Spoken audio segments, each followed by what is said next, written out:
Space technology से related जितने भी मिशंस होते हैं, कोई ना कोई आर्टिकल न्यूज़पेपर में आ जाता है और यूपीएससी इससे क्वेश्चन ज़रूर पूछता है। तो इससे पहले मैंने आपको स्पेडिक्स, आदित्य एल1, पुष्पक जो कि रीयूजेबल रॉकेट लॉन्चिंग व्हीकल है हमारा, और उसकी जो लैंडिंग थी that was horizontal in nature, तो ये सारे मैंने आपको करवाए थे।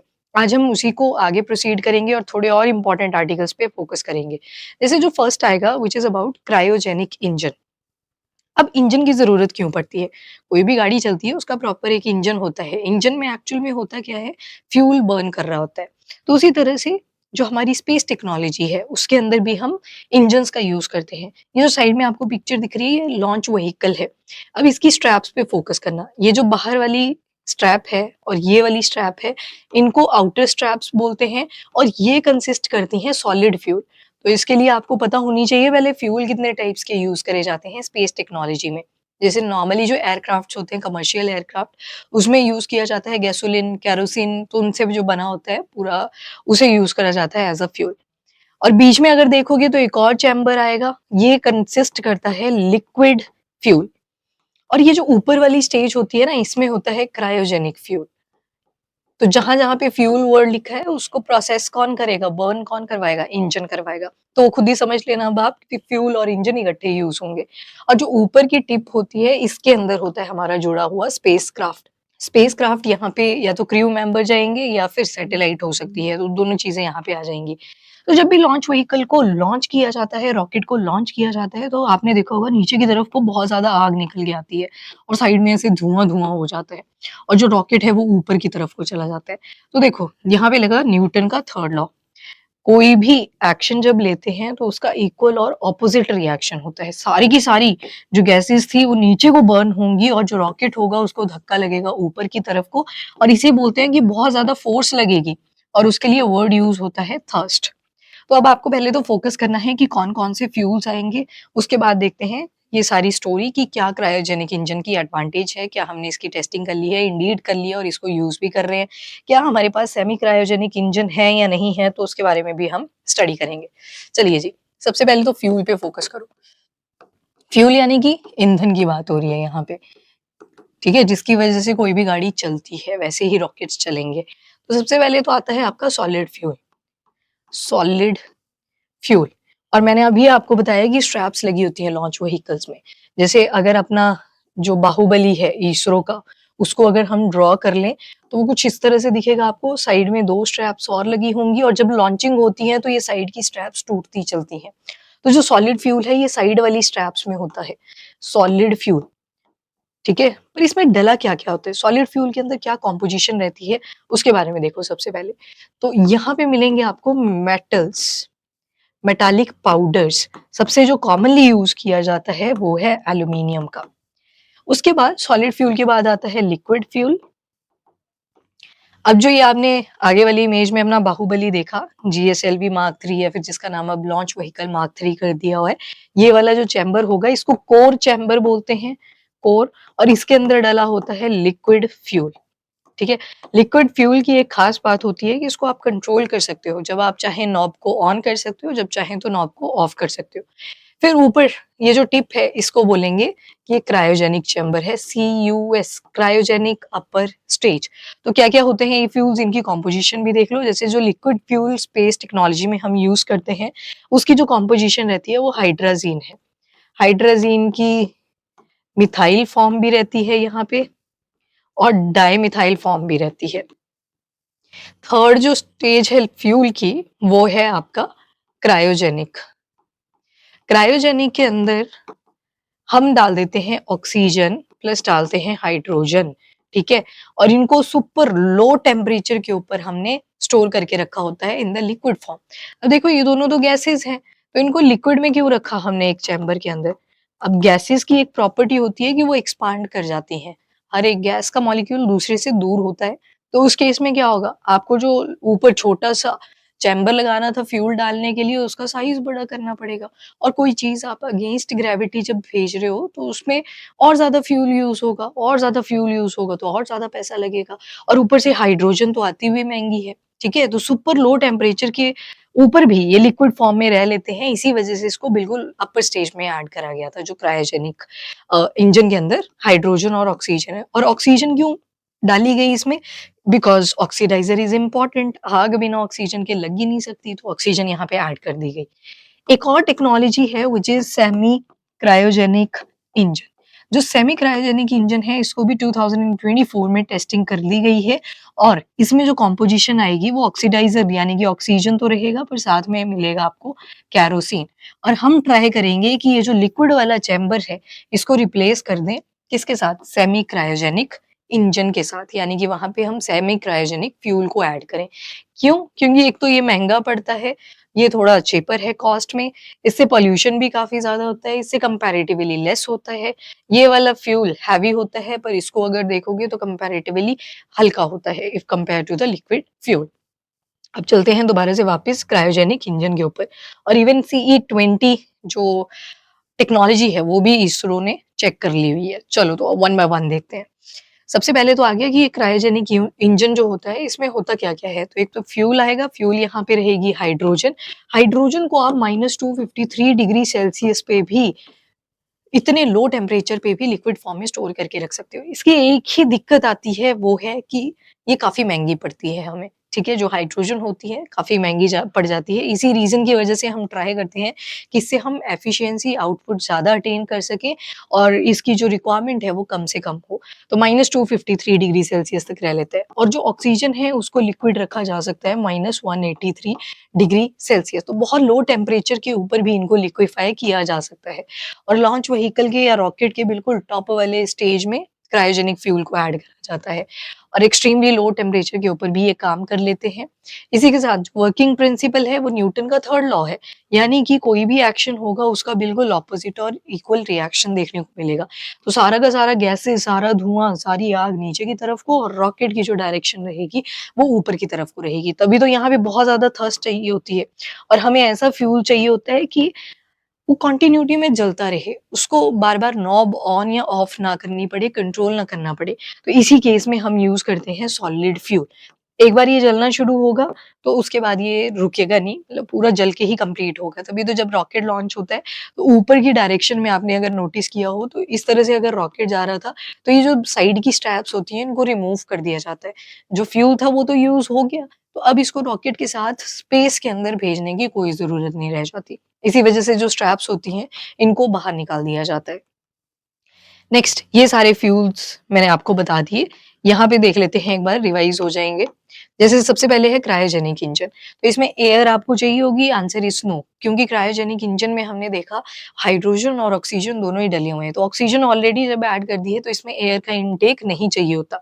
वहीं पे फ्यूल की अगर बात करें तो हाइड्रोजन और ऑक्सीजन है। फ्यूल टेम्परेचर देखें तो टेम्परेचर बहुत लो भी होगा तब भी ये आराम से लिक्विड फॉर्म में एग्ज़िस्ट कर जाएँगे और इनको बनाया इस तरह से होता है कि ऊपर आपको नहीं पता होता कि कैसी कंडीशन आ जाए, तो लो टेम्परेचर के ऊपर भी ये प्रॉपर्ली फंक्शन कर पाते हैं। एफिशिएंट वर्किंग तो अब कोई फ्यूल है आपके पास जो लिक्विफाइड फॉर्म में है और लो टेम्परेचर पे भी फंक्शन कर पा रहा है तो उससे बेटर तो क्या ही एफिशिएंसी अटेन हो सकती है। पर्पस क्या है? तो जो रॉकेट की थर्ड स्टेज होती है, अब थर्ड स्टेज समझ लो इसको, ये था रॉकेट, साइड की 2 स्टेप उसमें था सॉलिड फ्यूल और बीच का कोर लिक्विड फ्यूल और ऊपर वाली स्टेज में क्रायोजेनिक फ्यूल, तो वही बात करी और इसके ऊपर फिर स्पेसक्राफ्ट अटैच होता है। तो ये था आपका क्रायोजेनिक इंजन। इंजन क्यों लिखा है? क्योंकि बर्निंग जो करवाएगा फ्यूल की वो तो इंजन ही करवाएगा। देन आता है jet engine. Jet engine, RAM jet, scrum jet ये मैंने आपको लास्ट लेक्चर में भी बता दिया था। तो इसमें एयर इनटेक चाहिए होती है, हवा का फ्लो चाहिए होता है, उसी से ऑक्सीजन यहाँ पे आती है। तो आम तौर पे जो हमारे कमर्शियल एयरक्राफ्ट्स होते हैं वो इस प्रिंसिपल पे फंक्शन करते हैं। उसका जो फ्यूल होता है उसमें केरोसिन, गैसोलीन इनका मिक्सचर आ जाता है। बायो केरोसिन को भी आज के टाइम पे यूज़ किया जा रहा है। रीज़न बिहाइंड काफ़ी ज़्यादा पॉल्यूशन हो रहा था तो हम ट्राई कर रहे हैं कि इन बाय रेमेडिएशन हो जाए एक तरह से, मतलब आपको ज़्यादा जो बड़ी टेक्नोलॉजी होती है उनकी यूसेज ना करनी पड़े। फिर आता है फ्यूल स्टोरेज, यहाँ पे नहीं चाहिए होती लो टेम्परेचर के केस में क्योंकि डेली की लैंडिंग हो रही है, डेली रिफ्यूलिंग हो रही है तो यहाँ पे टेम्परेचर को लो नहीं करना पड़ता। एफिशिएंट वर्किंग है इसकी भी, कंप्रेसर के फिनोमेना पे ये बेस्ड था, वो मैंने आपको करवा दिया था मैकेनिज्म में। एयरप्लेन्स हुए उनमें ये टेक्नोलॉजी यूज़ होती है। फिर आते हैं सॉलिड प्रोपेलेंट इंजन, इसमें भी एयर टेक चाहिए था तो यहाँ पे भी रिक्वायर्ड रहेगा, क्योंकि ये बिल्कुल बेस पे है। जब रॉकेट अभी बिल्कुल अर्थ के ऊपर अटैच्ड है, तो उस टाइम पे है यहाँ पे एयर का कॉन्सेप्ट। तो यहाँ पे ऑक्सीजन ऐड करने की ज़रूरत नहीं है, सिर्फ जो मेटालिक मिनरल्स के पाउडर यूज़ करे गए हैं, उसी को बर्न किया जाता है और जो हवा होती है एटमॉस्फेयर की, उसे यूज़ कर लिया जाता है। तो ये एल्यूमीनियम पाउडर्स आ गए। फ्यूल स्टोरेज इसमें भी रिक्वायर्ड नहीं होती। लो टेम्परेचर पे आपको फ्यूल स्टोरेज नहीं करनी है, क्योंकि एक बार थर्स्ट मिल गया, स्पेस के बाहर जा चुका है रॉकेट, उसके बाद वो स्ट्रैप से रिमूव कर दी जाती है। ये भी एफिशिएंटली मूव करता है और जब तक उसको ऑक्सीडाइज़र मिलता रहता है। तो सॉलिड वाला जो था आपका, ये नीचे की एरिया में चाहिए होता है। ये देखो, used as booster at initial lift off. तो जब रॉकेट ऊपर की तरफ भेजा जाता है, तो बस उसको उठाने के लिए, बहुत ज़्यादा फ़ोर्स प्रोड्यूस करने के लिए ही सॉलिड फ्यूल की ज़रूरत पड़ती है। देन आता है लिक्विड प्रोपेलेंट इंजन। प्रोपेलेंट का मतलब क्या है? जो मशीन को मूव करने में हेल्प कर रहा है, तो फ्यूल की बात हो रही है। यहाँ पे डला होता है एयर इनटेक, यहाँ पे भी चाहिए होती है। इसकी कॉम्पोजिशन हाइड्राज़ीन हो सकती है, मोनोमिथाइल हाइड्राज़ीन हो सकता है, डायमिथाइल हाइड्राज़ीन हो सकता है, अनसिमेट्रिकल हाइड्राज़ीन भी हो सकता है। यहाँ पे भी लो टेम्परेचर पे स्टोर करने की ज़रूरत नहीं है, तो ओवरऑल लो टेम्परेचर पे एक ही करा था स्टोर, क्रायोजेनिक वाला। बाकी इसमें भी एफिशिएंसी काफ़ी मिल जाती है, जब तक इसको ऑक्सीडाइज़र प्रॉपर तरीके से मिल रहा है। और ये मेन स्टेज की तरह एक्ट करता है। जब बूस्टर को रिमूव कर दिया, तो ये तो सॉलिड वाला स्ट्रैप साइड हो गया। अब कौन फंक्शन करेगा? लिक्विड वाला स्ट्रैप फंक्शन करेगा। फिर लिक्विड वाले को ऑन ऑफ कर सकते हैं। ऊपर जब हो सकता है, माइक्रो ग्रेविटी वाला एरिया है वैसे तो, पर ग्रेविटी की अगर ज़्यादा ज़रूरत पड़ेगी तो नॉब्स ऑन करी जाती हैं, दोबारा से लिक्विड फ्यूल को ही यूज़ किया जाता है। तो इसी के साथ इसरो ने क्रायोजेनिक इंजन 20 इसकी टेस्टिंग भी कर ली है, उसके बारे में भी देख लो एक बार।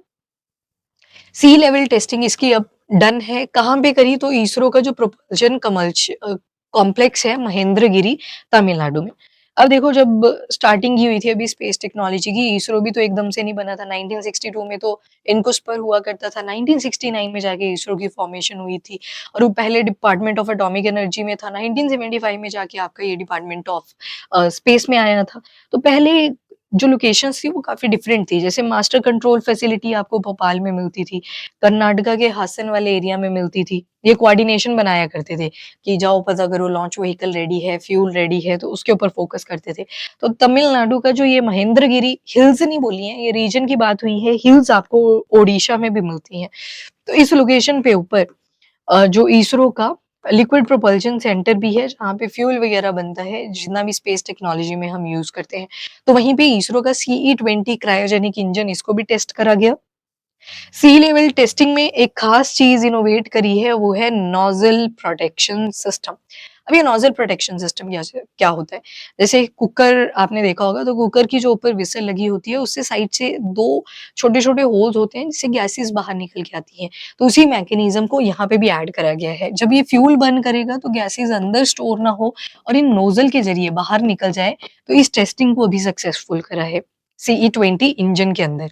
और कौन-सा लॉन्च व्हीकल यूज़ हुआ? तो GSLV मार्क 3 को ही यूज़ करा है।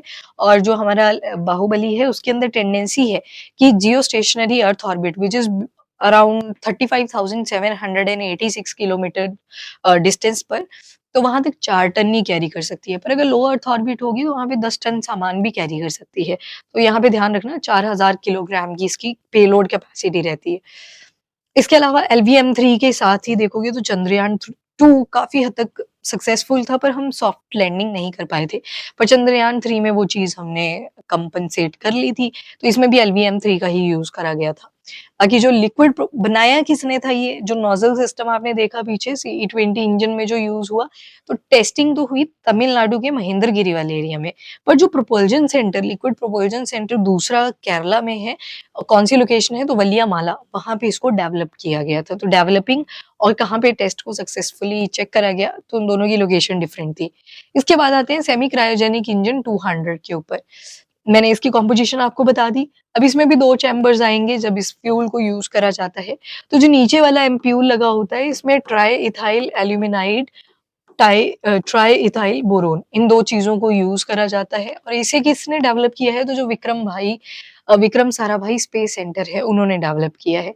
नेक्स्ट, मेन जो फ्यूल रहेगा उसमें क्या-क्या डलेगा? तो लिक्विड हाइड्रोजन हमें बहुत महँगी पड़ती है, इसी वजह से हम अल्टरनेटिव सोर्स के ट्राई कर रहे हैं कि एक और मिल जाए अगर, तो हमें सस्ता पड़ेगा और ज़्यादा स्पेस मिशन हम लॉन्च कर सकते हैं। तो इसमें अब हम डालते हैं केरोसिन। केरोसिन में लिक्विड हाइड्रोजन की जगह पे आ जाती है केरोसिन प्लस ऑक्सीडाइज़र इसमें भी डलेगा। पर सुनो, जो एलवी मार्क 3 आप बार-बार देख रहे हो, इसकी जो साइड की स्ट्रैप्स हैं ये सॉलिड सॉलिड। कोर वाली जो आएगी दिस इज़ लिक्विड स्ट्रैप। ये वाली आ गई अपर स्टेज जिसमें डलेगा क्रायोजेनिक फ्यूल। लिक्विड वाली को कन्वर्ट किया जाएगा पहले। जब ये पूरी तरह से यूज़ करने के लायक बन जाएगा, तो उसके बाद जो सेमी क्रायोजेनिक इंजन है, उसे लिक्विड फ्यूल जहाँ पे डल रहा था, वहाँ पे डालेंगे। एकदम से हम क्रायोजेनिक अपर स्टेज के अंदर जो फ्यूल डला है, लिक्विड हाइड्रोजन और ऑक्सीजन वाला, उसको रिप्लेस नहीं करेंगे। रीज़न क्या है? इसकी एफिशिएंसी ज़्यादा है, इसकी ये भी देखनी पड़ेगी, तो वो इश्यूज़ रहते हैं। बाकी इसरो डेवलप कर रहा है कि हम सेमी क्रायोजेनिक इंजन में टेंडेंसी लेके आएँगे कि ये 2000 किलो न्यूटन तक की थ्रस्ट को प्रोड्यूस कर सके। तो यहाँ पे भी इनोवेशंस करी जा रही है। और कौन-सा इंजन यूज़ हुआ? तो विकास इंजन, साइड में पिक्चर दिख जाएगी, विकास इंजन के साथ इसका हमने सक्सेसफुल ट्रायल कर लिया है इसरो ने।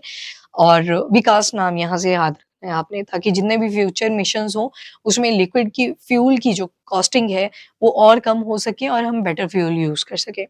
अब विकास के बारे में अगर देखोगे तो विक्रम अम्बालाल साराभाई इंजन उन्हीं के नाम पे रखा हुआ है, क्योंकि जब भी आप स्पेस इवोल्यूशन के बारे में पढ़ते हो, तो पहला नाम विक्रम साराभाई जी का ही आता है। जैसे न्यूक्लियर टेक्नोलॉजी में होमी जे भाभा जी का आता है, उसी तरह से स्पेस टेक्नोलॉजी के अंदर विक्रम साराभाई जी का आता है। तो सबसे पहले तो एलपीएससी जो आपका लिक्विड प्रोपल्जन सिस्टम सेंटर है, वहीं पे इसको कॉन्सेप्चुअलाइज़ और डिज़ाइन करा गया था। और ये भी एक तरह से वर्कहॉर्स इंजन की तरह एक्ट करेगा। वर्कहॉर्स इंजन लिखा हुआ है। जो वर्कहॉर्स है इसरो का, अगर लॉन्च व्हीकल की टर्म में देखें, वो पीएसएलवी है, पर यहाँ पे इंजन की बात करी हुई है। Do remember this point. उसके अलावा हम अपनी पेलोड कैपेबिलिटी को इंक्रीज़ करना चाहते हैं। जैसे मैंने आपको बताया कि 4 टन्स तक, यानी कि 4000 किलोग्राम वो कैरी करके जा सकता है 35,786 किलोमीटर की डिस्टेंस पे, तो उसको और ज़्यादा इंक्रीज़ करना है। इसी के साथ-साथ एक एयर ब्रीथिंग प्रोपल्जन सिस्टम भी है। इसको अगर देखोगे तो अगेन एक चीज़ जो आप नोटिस करोगे वही है ये। नेक्स्ट आर्टिकल है आर्यभट्ट सैटेलाइट के बारे में। तो इसके 50 साल पूरे हुए थे जब हमने लॉन्च किया था। देखो हुआ क्या था, इंडिया ने भी अपना स्पेस टेक्नोलॉजी में फ्लरिश करना शुरू किया। और जब सैटेलाइट हमने बना ली, तो हमें लॉन्च व्हीकल कहाँ पे जाके मिला? रशिया में। कौन-सा था? तो कॉस्मोस नाम का था, याद रखिएगा। इसी वजह से हमने अपने लॉन्च व्हीकल बनाने शुरू करे, तो हमारे पास पहले सैटेलाइट लॉन्च व्हीकल 1 आया, 2 आया और 3rd पे जाके हम सक्सेसफुल हुए थे, फिर जिसके ज़रिए अपना ही इंडिजिनस लॉन्च व्हीकल भी था और इंडिजिनस सैटेलाइट भी थी, रोहिणी। पर जब आर्यभट्ट को लॉन्च किया था, तो this was launched by using Cosmos 3M rocket of Russia.